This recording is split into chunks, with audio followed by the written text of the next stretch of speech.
부가치세랑 상속세, 증여세를 제가 강의할 건데요. 시작하기 앞서 먼저 개괄적인 설명을 좀 드릴게요. 지금까지 배우신 게 대표님께 강의 드렸던 게 국세기본법이랑 국세징수법이잖아요. 근데 이제 국세가 일반법이랑 개별법으로 나뉘는데 일반법은 뭐냐면 이 개별법 중에서 공통되는 사항들을 모아놓은 거거든요. 공통되게 적용되는 기본적인 사항을 국세기본법에서 정해놓은 거고 징수별이 체납처분 절차에 관해서 규정해 놓은 게 국세징수법이거든요. 들으셨으면 알겠지만 상당히 재밌어요. 일반법. 그리고 난이도가 그렇게 어렵지도 않거든요. 그러니까 수업 목적으로 공부한다고 쳐도 몇 달 안에 다 공부하실 수 있는 내용들인데 문제는 이 개별법이거든요. 개별법이 다 똑같은데 결국에 얘기하는 건 뭐냐면 너 얼마 세금 낼 건데 언제까지 낼 건데 이거거든요. 그럼 법인세에서 규정하는 건 너 법인 1년 동안 얼마 벌어들이고 얼마를 언제까지 낼 건데 낼 건데 규정하는 건 상당히 간단하잖아요. 언제까지 내라고 하면 되니까. 그때까지 안 냈으면 부가권, 징수권 행사하면 되고 체납처분을 하면 되니까. 근데 문제는 얼마를 낼 건데거든요. 그러니까 이 주문 자체가 거의 다 말하는 게 계산이에요. 얼마 낼 거야? 세금 얼마 낼 거야? 근데 이거는 한 달, 두 달 공부해서 될 게 아니죠, 사실. 1년 해도 될까 말까. 입니다. 그래서 제가 설명드릴 거는 그냥 사실 저희가 면책을 위해서 설명드리면 30분이면 다 끝날 것 같거든요. 근데 그거보다는 이제 저희가 납세자분들하고도 대화를 하지만 이제 세무서 조사관들이랑 대화할 때 약간 용어 같은 게 모를 수가 있잖아요. 그래서 그런 거 예를 들어 부가치세법이 뭔지, 상징세법이 뭔지 그래서 기본적인 설명을 드리고 필요한 용어들 위주로 해서 설명드리도록 하겠습니다. 그래서 먼저 설명드릴 게 이거를 국세에서 3법이라고 부르거든요. 법인세, 소득세, 부가가치세를 3법이라고 불러요. 이거 뭐냐면 세수에서 국세랑 지방세 비중이 대략 어느 정도 될 것 같으세요? 대충 10대 1? 그 정도 아닙니다.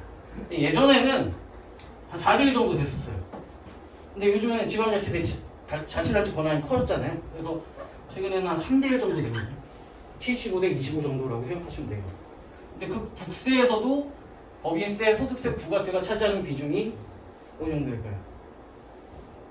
법인세가 20% 정도, 소득세가 35% 정도, 부가세가 25% 정도. 그러니까 국세의 80%가 여기 3법에 다 몰려있어요. 그렇다 보니까 상당히 어렵죠. 내용도 많고. 사실 상증세도 종류는 상당히 많거든요. 근데 이게 워낙 부자세다 보니까 4%가 채 안 돼요. 물론 올해는 뭐 이건희 회장 상속세를 뭐 10조 낸다고 말이 많은데 10조면 거의 1년 상증세 거의 전부거든요. 그래서 개별법 중에서 이 3법이 제일 중요하다라고 생각하시면 되고요. 그래서 제가 오늘부터 부가가치세 강의를 할 건데 이제 책의 4쪽에 보면 목차가 있거든요. 이게 대충 보시면은 부가세, 소득세, 상속세, 증여세만 해도 벌써 900페이지, 1000페이지 중에 900페이지 차지하니까 비중이 상당히 많죠. 그래서 이거를 다 볼 수는 없어요, 사실. 필요도 없고 저희가 뭐 세금 계산할 건 아니니까. 그래서 꼭 필요한 거 위주로 강의를 하는데 부가가치세에서는 1절, 2절, 그리고 6절, 8절 정도가 중요할 것 같아요. 나머지는 다 계산하는 거라 제가 가볍게 그냥 체크만 필요한 것만 체크하고 넘어가는 식으로 할 거고요. 그래서 이제 부가가치세 강의를 시작해 보겠습니다.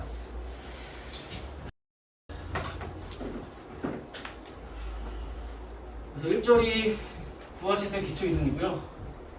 부가가치세가 영어로 하면은 VAT거든요. 그래서 다 쓰는 게 귀찮아서 첫 번째로는 부가가치의 개념, 두 번째로는 우리나라 부가가치세 과세 방식, 세 번째로는 국경세 조정, 네 번째로는 영세율과 면세, 다섯 번째로는 우리나라 부가가치세 특징 이렇게 알아볼 건데요. 부가가치세가 특징이 하나 있어요. 부가치세가 법조문이 거의 80조가 되는데 조문 전체에 조문 제목에 부가가치라는 용어가 몇 번 등장할 것 같아요? 딱 한 번 나옵니다. 72조에 그것도 부가가치세 세액특례로. 부가가치 세법에서 부가가치라는 용어가 거의 안 나와요. 비교해 보시면 되는 게 법인세법, 법인세는 뭐의 줄임말이죠? 법인 소득세의 줄임말이거든요. 소득세는 개인 소득세의 줄임말이고요. 법인세나 소득세 보면 소득이란 말이 무수하게 많이 나와요. 상속증여세도 조문 자체, 조문 제목에 상속증여라는 말이 엄청나게 많이 나와요. 근데 부가가치세는 부가가치라는 말이 안 나와요. 이게 왜 그럴까요? 이게 제가 생각을 해봤는데 부가가치세라고 하면 부가가치에 대해서 부과하는 세금 같잖아요. 근데 이게 반응 맞고 반응 틀리거든요. 우리나라 부가가치세가. 왜 그런지 설명을 해드리겠습니다. 부가가치가 영어로는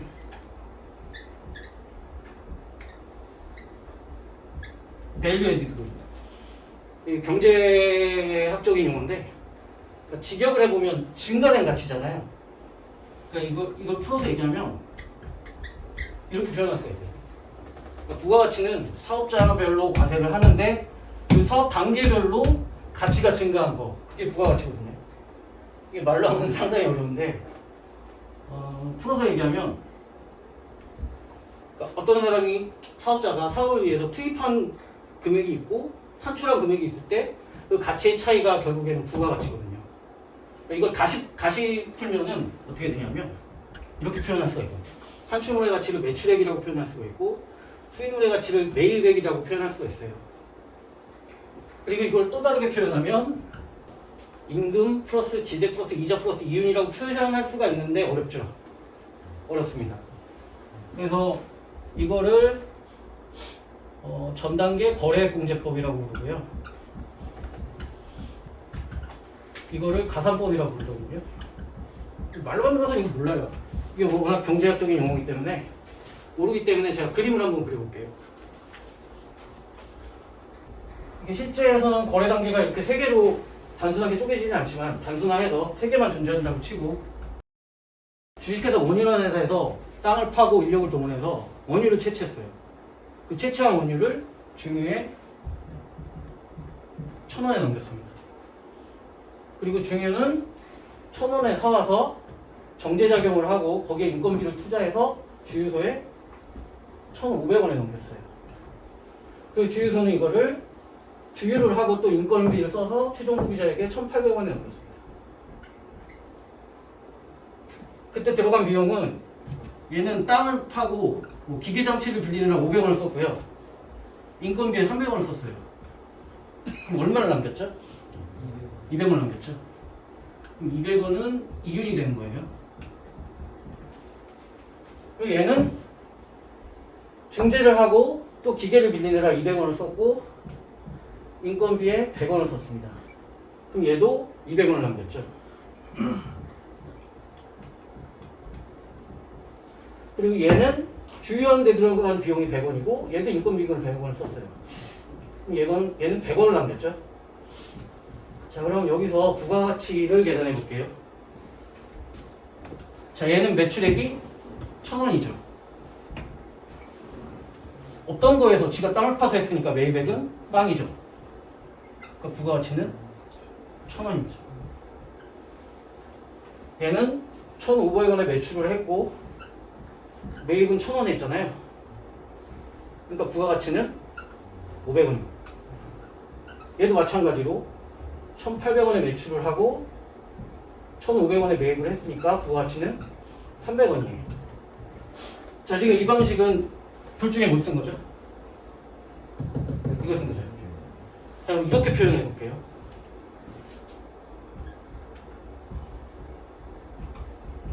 얘는 500원으로 땅을 파고 기계를 빌리고 300원의 인건비를 써서 200원을 남겼죠.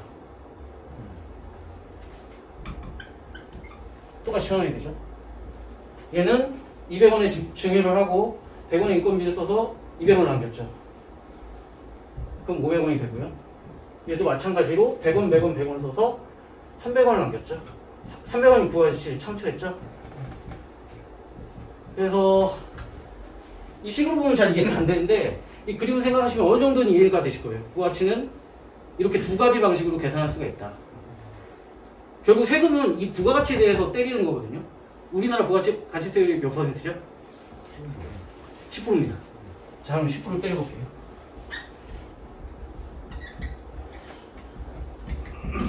그럼 얘는 세무서에 납부해야 될 게 100원이 되는 거고, 얘는 세무서에 납부해야 될 게 50원이 됩니다. 얘는 세무서에 납부해야 될 게 30원이 되는 거예요. 이게 부가가치세 과세 논리거든요. 근데 이건 까먹으셔도 돼요. 왜냐하면 이렇게 과세하지 않아요. 제가 이 설명을 드린 건 부가가치가 이런 의미가 있다. 대충 이 의미 정도만 알아두시라고 설명을 드린 건데 실제로 저렇게 과세하지 않습니다. 그러니까 이렇게 계산하는 방식을 직접법이라고 하거든요. 그러니까 이렇게 계산하는 방식을 전단계 거래공제법이라고 이렇게 계산하는 가산법이라고 하고 이 두 가지를 합쳐서 직접법이라고 하는데 실제로 부가가치세는 이렇게 계산하지 않아요. 그래서 이건 지우고 다시 설명드릴게요. 사실 지금부터 설명드릴 게 가장 중요하거든요. 오늘 강의나 부가가치세 전체에 있어서 가장 중요하다고 생각하시면 됩니다. 실제로 우리나라는 간접법을 쓰거든요. 이게 전단계 세액공제법으로 부르는데 어떻게 계산하는 거냐면 일단 계산하는 방식을 보여드릴게요. 첫 번째 방식으로 계산하면 여기다 10%를 곱해서 세액을 계산했죠? 그걸 그대로 써볼게요. 이건데 이거를 산수하셨으면 아실 테지만 한번 풀어서 써보겠습니다. 이렇게 풀어지잖아요. 우리나라 부가가치세는 이런 방식으로 계산해요. 똑같다고 생각하시는데 이게 완전히 다른 게 다시 설명드릴게요. 매출액은 공급가액의 10%를 곱하거든요. 공급가액이라는 거는 뭐냐면 아까 1,000원에 넘기고 1,500원에 넘기고 1,800원에 넘겼잖아요. 그 가액. 그러니까 부가가치세를 더하기 전에 가액을 공급가액이라고 하거든요. 비교 삼아서 말씀드리면 공급 대가라고 보시게 될 건데 부가가치세 공부하다 보면 이거는 공급가액에 부가가치세를 더한 금액입니다. 그래서 공급가액에 1.1을 곱하면 돼요, 우리나라에서. 아무튼 그렇다 치고. 그래서 우리나라 세금은 어떻게 계산하냐면, 부가가치세는 어떻게 계산하냐면, 내가 공급한 재화나 용역에 공급가액을 잡아요, 과세표준. 거기다가 10% 곱해서 매출세액을 잡아낸 다음에 매입세액은 이런 식으로 잡지 않고요. 거래 보시면 알 거예요. 사업자는 매입할 때 세금계산 받잖아요. 그 세금계산서 증빙 들고 그거 다 합쳐서 매입세 공제를 받거든요. 그러니까 이걸 다시 풀어서 말씀드리면 매출하는 자는 재화나 용역을 공급하는 자는 공급받는 자한테 공급을 할 때 세금 계산서를 발행하고 그 세금을 받아오게 되어 있어요. 그걸 거래징수라고 하거든요. 그러니까 매출하는 자가 거래징수한 세액에서 매입하는 자는 거래징수당한 세액을 빼면 부가가치세가 되는 거예요. 이게 잘 이해가 안 되실 텐데 보여드리겠습니다. 또 그림으로.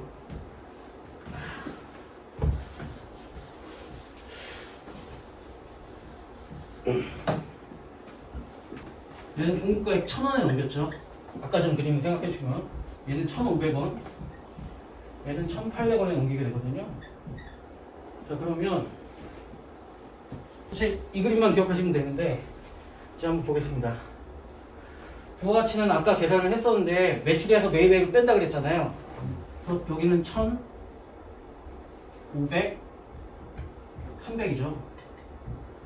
그래서 세율이 10%라고 가정하면 얘는 얘한테 1,000원짜리 원유로 넘길 때 100원의 세금을 얘한테서 받아와요. 그러면서 세금 계산서를 발급해 주거든요.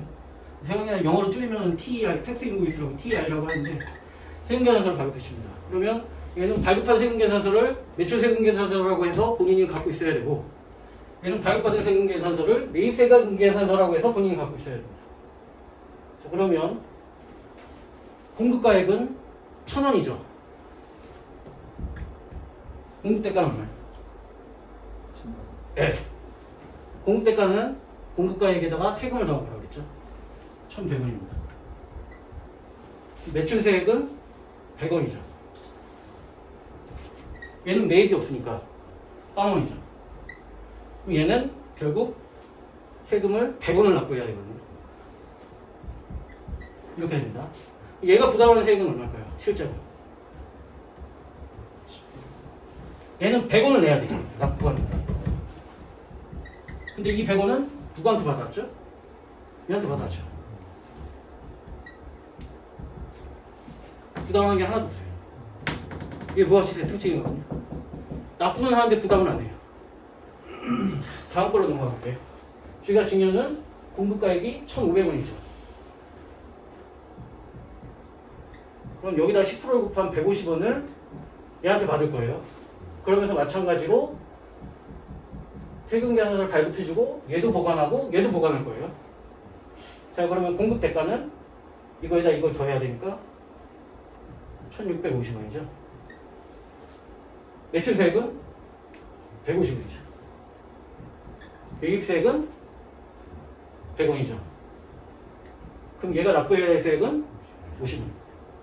자, 그럼 얘 부담세액을 계산해 볼게요. 얘는 50원을 부담했죠.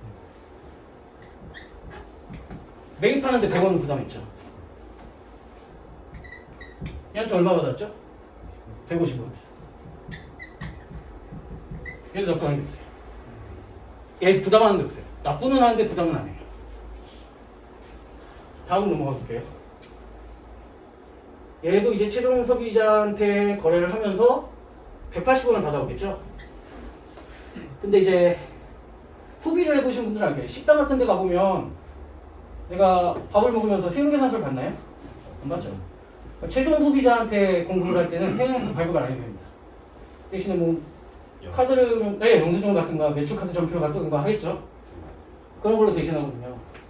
그래서 세금계산은 받지 않습니다. 발급하지도 않고. 이때 공급가액은 1,800원이죠. 공급대가는 1,980원이고요. 매출세액은 180원, 매입세액은 150원, 납부세액은 30원, 부담세액은 얘가 부담한 건 30원, 매입할 때 150원. 근데 소비자한테 180원을 받아왔죠. 얘도 부담을 안 해요. 그럼 부가치세는 누가 뭐 부담하냐? 최종 소비자가 뭐 부담하냐? 부가치세 특징이 뭐냐면 각 거래 단계 사업자가 납부는 하는데 실제 부담은 최종 소비자가 다 합니다. 이런 특징을 갖고 있어요. 그러니까 우리나라 부가치세가 이런 특징을 취하다 보니까 몇 가지 특징이 있는데요. 설명을 해드릴게요. 일단 과세 대상이 부가가치가 아니에요. 이것만 채취하면 이것만 파악해내면 되거든요, 나라에서. 그러니까 재화 뭐 영역 이거 낱말 뜻은 나중에 설명을 해드릴 텐데 재화 용역에 과세 대상은 재화 용역이 돼요. 그러니까 사업자가 공급하는 재화 용역이 과세 대상이 됩니다. 과세 표준은 재화 용역의 공급가액이 돼요. 이러다 보니까 무슨 문제가 발생하냐면 그러면은 얘만 포착하면 된다니까 세금을 이렇게 걷어가요. 100원, 150원, 180원. 최종 소비자는 180원만 납부하면 되는데 이렇게 표착을 하니까 100원, 150원, 180원 과다납부가 되잖아요. 그렇기 때문에 뭘 해주는 거죠? 매입세 공제를 해주죠. 이걸 지워버리는 거예요. 그래서 180원만 납부하면 되게. 그리고 세 번째로 매입세 공제가 반드시 필요합니다. 이런 방식을 취하다 보니까 각 거래 단계별로 반드시 뭘 받게 되어 있거든요. 세금 계산. 부가치세에서 이게 가장 중요하다고 보시면 돼요. 그리고 더불어서 사업자 등록. 그러니까 면책 쪽 업무를 많이 하신 실장님들께서는 아실 거예요. 부가치세 탈세가 어디서 많이 발생하냐면 이 두 가지거든요. 세금계산서에서 어떤 게 발생하냐면 대표적으로 자료상이라고 있어요. 자료상이 뭐냐면 난 1년에 납부에 매출이 이만큼 있어요. 근데 매입이 너무 없어요. 그럼 세금을 많이 납부해야 되잖아요. 사실 부가가치세는 내가 부담하는 게 아니기 때문에 납부하는 게 맞거든요. 왜냐면 어차피 최종 소비자가 된 거니까. 근데 사업하는 사람들은 또 그렇지가 않잖아요. 돈이 아깝다고 생각을 하니까. 그래서 이걸 부풀립니다. 매입을 안 했는데 세금계산서를 사오죠. 돈 주고. 그게 자료상이거든요. 이게 세금계산서로 발생하는 탈세죠. 근데 자료상들이 자기 명의로 사업자 등록을 할까요? 아니죠. 한 달에 수수료 얼마씩 주고 사업자 등록. 그러니까 여기서 범죄가 많이 발생하는 거예요. 그러니까 우리나라 부가가치세는 전 단계 세액공제를 취하고 있고 그렇기 때문에 가장 중요한 게 세금계산서와 사업자 등록이다. 라는 정도만 이해하시면 될 것 같습니다. 여기까지 다 설명을 드린 건데 사실 여기까지 아시면 거의 다 아신 거라고 저는 생각을 해요. 이상 뭐 알 필요가 있을까 싶은데 좀 더 설명을 드리겠습니다. 세 번째는 국경세 조정인데 이건 그렇게 중요하지 않아요. 그러니까 이거는 듣고 잊어버리셔도 되는데 수출을 할 때 부가가치세를 생산한 나라에서 과세를 할 거냐 아니면 소비한 나라에서 과세를 할 거냐 라는 문제인데 결론만 보면 소비한 나라에서 과세를 합니다. 그래서 수출하는 재화는 세금을 안 떼요. 영세율 적용해요. 수출 재화는. 그리고 수입하는 재화는 관세장이 부가가치세를 벗게 되어 있습니다.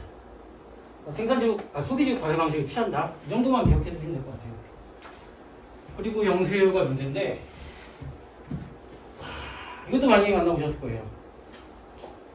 뭐 연책 쪽 관련해서 여기까지 알아야 된다는 아닌데 그래도 상식상 설명을 드릴게요. 일단 영세율은 수출이라고 생각하시면 되고 연세는 생필품이라고 생각하시면 되거든요. 농축수인산물, 수산물, 의료용역, 보건용역, 기타. 이 둘 다 법에, 그러니까 원래 부가가치세는 10% 과세하게 돼 있는데 과세를 안 한다는 거니까 예외 규정이니까 법에 다 열거가 돼 있어요. 그럼 그때 이거 외우는 사람은 아무도 없고요. 저도 못 외우니까 대충 뭔지만 파악하시면 이것도 똑같이 그림을 그려야 되는데 간단하게 그릴게요. 아까랑 똑같은 그림입니다.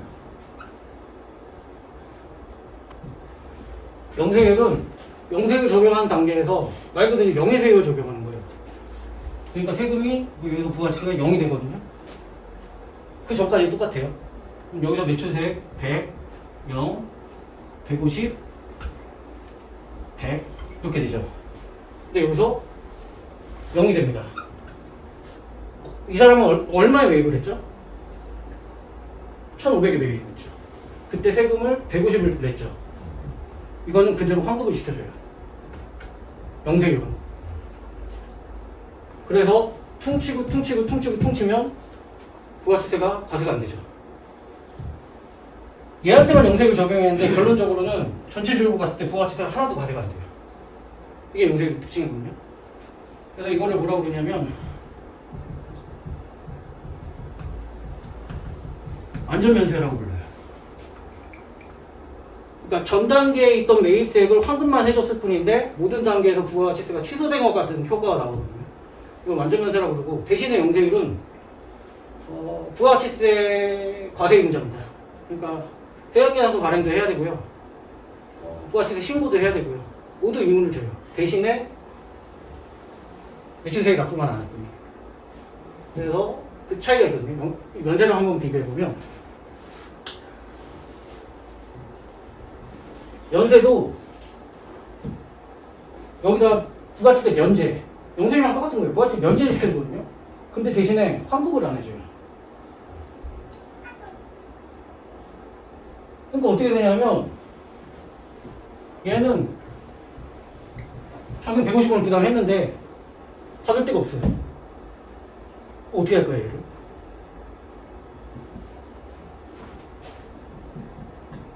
가격이 언제 오르죠? 소비자한테 부담시켜요. 그래서 소비자는 이 재화를 1,950원에 사갑니다. 얘는 1,800원에 사갑니다. 그러면 이런 의견이 될 수가 있죠. 생필품에 적용을 한다고 그랬는데 이렇게 얹을 거면 부담되는 거 아니냐? 라고 생각할 수가 있는데 원래는 소비자는 얼마에 샀어야 되죠? 정상적으로 부가가치세가 과세가 되면 그치. 1980원에 사야 되는데 1950원에 할인이 됐죠. 연세가 되는 만큼. 이런 할인 효과가 있기 때문에 적용을 하는 거고요. 그래서 이거는 완전 면세는 아니에요. 왜냐면 이 150원이 여기에 얹어져서 결국엔 부과가 되는 거거든요. 그래서 이거를 부분면세라고 부릅니다. 그리고 면세사업자는 부가가치세 납세 의무자가 아니에요. 그러니까 신고 의무가 없어요. 세금신고 안 해도 돼요, 면세사업자. 물론 경영사업자라고 면세랑 과세를 같이 하는 사업자들이 많은데 그 사람들은 따로 신고를 해야 되죠. 과세사업을 하니까. 면세사업만 하는 면세사업자는 부가가치세 신고 의무가 없습니다. 기본적으로. 세금계산서 발행을 안 해도 되고요. 단지 매입할 때 발급받은 세금계산서는 보관하고 있다가 나중에 합격표라는 건 제출해야 되는데 뭐 그건 모셔도 되고. 연세율과 연세는 이런 차이가 있습니다. 이 정도만 아시면 될 것 같아요. 연세율과 연세는. 자, 그러면 우리나라 부가가치세는 어떤 특징을 갖고 있냐 보면 첫 번째 간접세거든요. 간접세가 뭔지 들어보셨어요? 혹시 국기법이나 국세증 할 때? 간접세는 뭐냐면 반대되면 당연히 직접세일 거고 간접세는 납세 의무자와 당세자가 일치하지 않는 거예요. 당세자는 뭐냐면 세금을 부담하는 사람. 납세 의무자는 누구였죠? 각 거래 단계 사업자였죠. 당세자는 최종 소비자였죠. 납세자와 당세 의무자가 일치하지 않는 것을 간접세라고 부르고요. 부가가치세 특징은 간접세예요. 직접세는 뭐가 있을까요? 일반적인 세금도 있어요. 법인세. 법인이 벌어들인 소득에 대해서 법인이 납부하잖아요. 소득세, 개인소득세. 개인이 1년 동안 벌어들인 소득에 대해서 개인이 신고하고 납부하잖아요. 상속증여세. 거의 다 직접세예요. 근데 부가가치세는 간접세라는 특징을 갖고 있다. 두 번째 일반 소비세거든요. 일반 소비세라는 게 뭐냐면 모든 재화 용역 공급에 대해서 다 과세를 하는 거예요. 단지 면세와 영세율이라는 예외 제도를 두고 있을 뿐이에요. 대비되는 개념은 많이들 보셨을 거예요. 개변소비세. 우리가 골프장을 가거나 미용주점을 가거나 자동차를 사거나 개변소비세 납부하죠. 특별한 재화에 대해서만 납부를 하잖아요. 그러니까 일반 소비세는 모든 재화 용역에 대해서 납부를 하지만 단지 예외 제도가 있을 뿐이다. 개별 소비세는 특정한 재화에 대해서만 납부를 한다. 그래서 제 특징이 일반 소비세라는 특징을 갖고 있고요. 세 번째는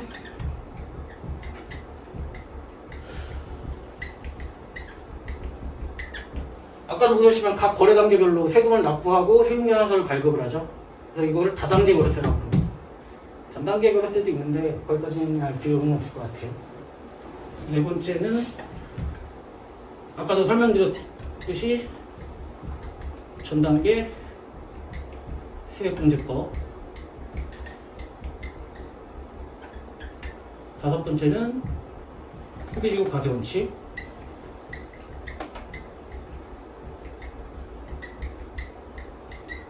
여섯 번째는 이게 소비용 부가가치세라는 게 별 뜻은 없고요. 뭐냐면 또 아까 보셨듯이 부가가치세는 결론적으로 매출액에서 매입액 빼서 10%를 과세했잖아요. 매입액을 중간재 매입액이라고 표시하면 근데 소비용 부가가치세는 하나를 더해줘요. 이게 책에는 자본재 도입액이라고 나오는데요. 쉽게 설명하면 기계장치 사는 겁니다. 그러니까 투자라고 원래는 예를 들어서 아까 증여를 한다고 쳤을 때 중간재 매입은 원유 매입액이잖아요. 그거에 대해서 증여를 하기 위해서 내가 기계장치를 샀어요. 기계장치를 사면 부가가치세 되겠죠. 그것도 공제를 해줍니다. 이게 특징이 소비용 부가가치세고요. 딱히 기억하실 건 아닌 것 같아요. 그래서 특징은 대충 이렇게 있고 추가로 더 설명을 드리면 이건 상식인데 부가가치세는 조세 저항이 상당히 약해요. 왜냐하면 납세 의무자가 당세자가 다르잖아요. 그러니까 사업자도 내면서 어차피 내가 아는 사람들은 알잖아요. 내가 낸 세금이 아니다. 소비자들도 영수증 보면서 야 부가가치세가 얼마네 이렇게 생각 안 하잖아요. 당연히 한다. 안 내고 싶으면 소비를 줄이면 되니까. 그래서 조세 저항이 상당히 작아요. 아까 보셨지만 부채 비중에서 25%나 차지하고 있는데 법인세 올리고 소득세 올리면 난리가 나잖아요. 기사에서 난리가 나고. 근데 부가치세는 별말이 안 나오잖아요. 조세 저항이 없거든요. 그러니까 세수 확보에 상당히 용이한 게 부가치세입니다. 두 번째 문제는 뭐냐? 두 번째 특징은 역진성이라고 들어보셨는지 모르겠는데, 세금이 갖고 있는 역할 중에 하나가 뭐냐면 부를 재분배하는 거거든요. 그러니까 소득이 높아지면 세율이 어떻게 되죠? 높아지죠.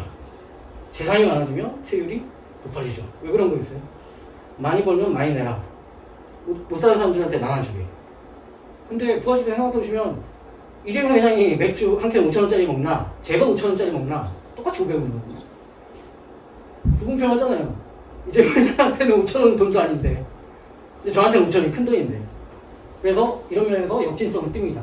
그걸 해소해 주려고 연쇄제도를 놓은 거예요. 어떻게 보면. 왜냐하면 생필품이라는 자체가 저소득층에서 그 소비 비중이 높죠.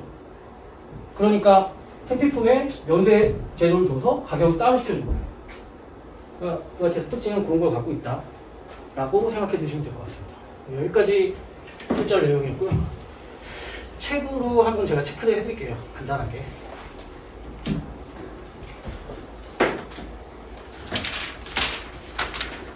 이거 일주일에 보면 유형과 성격 나오는데 다 기억하실 필요 없고, 뒤에 보면 표 있잖아요. 거기서 뭐 소비형인데 뭐 자본재 구입액도 빼준다. 그래서 투자를 촉진시키는 효과가 있거든요. 그게 그 정도만 기억하시면 될 것 같고, 개념과 성격 보면 다 봤던 거예요. 일반 소비세고 간접세고 다단계 방식을 취한다.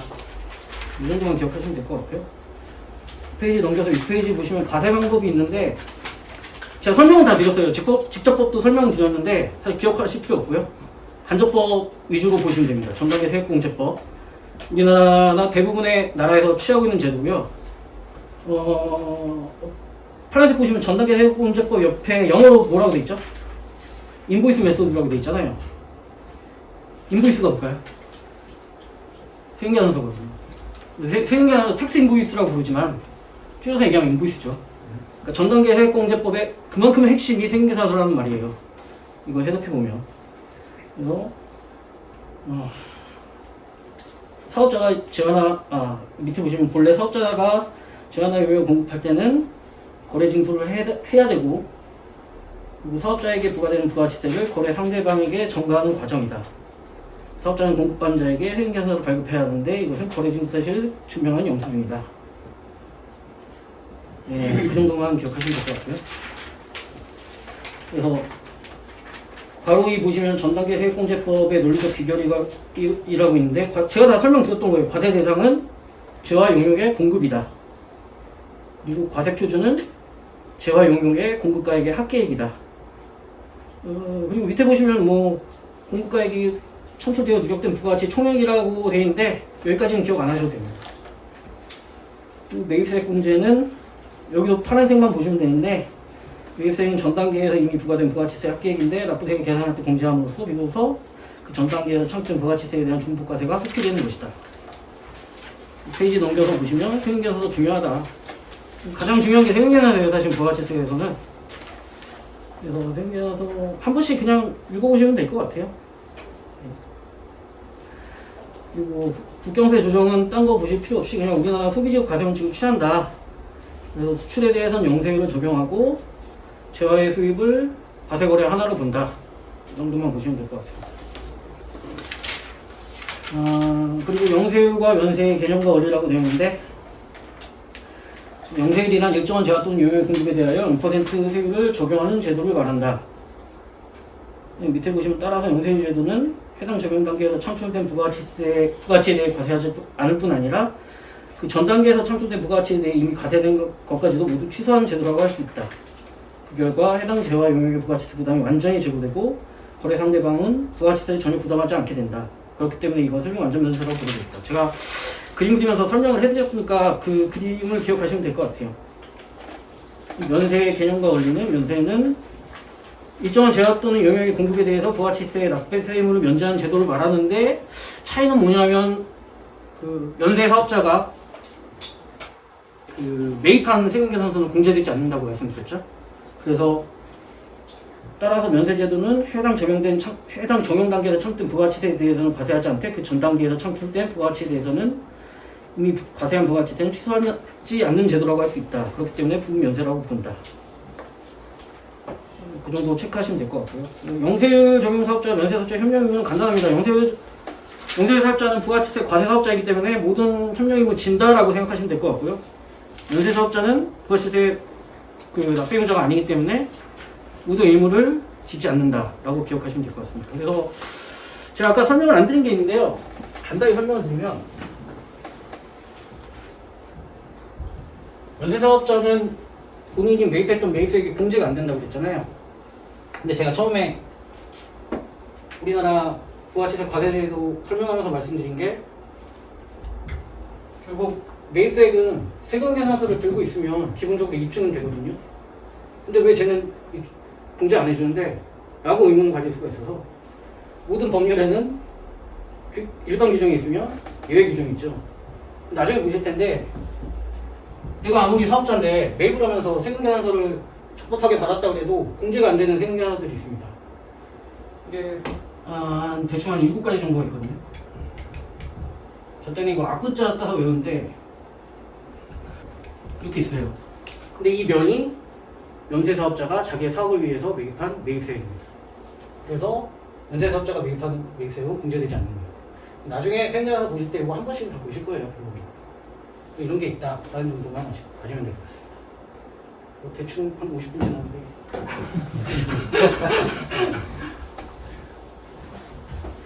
제가 원래는 2절까지 한번 설명을 드려보려고 했는데 2절까지 하면 진짜 한 1시간 반이 될 것 같아요. 이 사실 1, 2절이 거의 전부 다라 부가가치세가. 오늘은 여기까지. 너무 많이 보시면 또 재미도 없고 기억에도 안 남으니까 여기까지만 설명을 드리도록 하겠습니다. 고생하셨습니다. 네, 감사합니다.